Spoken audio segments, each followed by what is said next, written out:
Good day, I'm Andrea Chisholm and this is your JIS News for Thursday, October 10.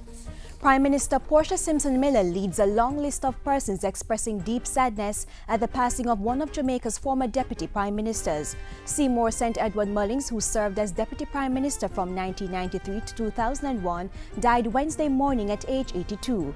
In his long political career, Mr. Mullings also served as an ambassador to Washington from 2001 to 2004 and government minister for several portfolios. Mrs. Simpson-Miller says he was exceptionally principled and showed outstanding leadership in government and parliament. In conveying her sympathies to his widow Lilith and daughter Rose, the Prime Minister praised Mr. Mullings as someone who was the true embodiment of service to people and an example to those who aspire to political excellence. Opposition leader Andrew Holness, meanwhile, has lauded Mr. Mullings' patriotism and dedicated service to the Jamaican people.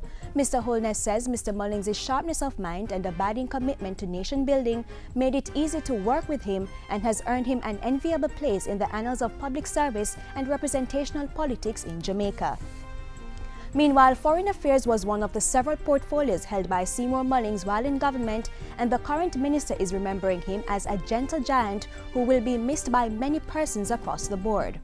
It is his genteel spirit, his calm, caring spirit, a man of so many parts, occupied so many positions in government, but a man of high and good standing and character.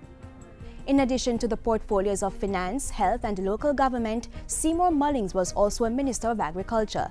At its board meeting on Wednesday, the Jamaica Agricultural Society paused for a minute of silence to remember the servant of the people. JIS President Senator Norman Grant has saluted Mr. Mullings' commitment to the development of agriculture and rural Jamaica, saying he was driven by an abiding faith in the contribution of small farmers to economic development. Seymour Mullings entered the Jamaican Parliament in 1969, where he represented the Southeast St. Anne constituency for nearly 3 decades. The current MP and Youth and Culture Minister Lisa Hanna is hailing him as a fine example of selfless representation and high-quality community and national service.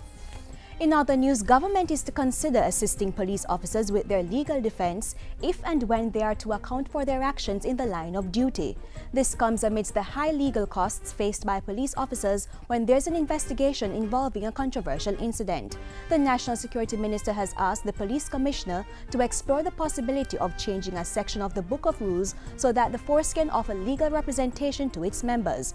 After Commissioner Owen Ellington gives his opinion, Minister Peter Bunting will refer the matter to the Attorney General. To see how we can provide some institutional support for persons in the line of duty on legitimate police operations to ensure that they are put on the same footing, so to speak, as the average citizen who would receive legal aid from the state if they could not provide it for themselves. Meanwhile, the Jamaica Constabulary Force has received 39 additional motor vehicles to carry out its operations. The vehicles, which are valued at over $136 million, were handed over to Police Commissioner Owen Ellington on Tuesday to assist the police in their operations, particularly patrols. When we invest in the kind of vehicles that we are providing to you to do your work out here, it is incumbent on you to clear the vehicles, to use them for the purpose for which they are intended, and to ensure that no unauthorized business is conducted with these vehicles. Government has committed $300 million this financial year to boost the mobility of the police force.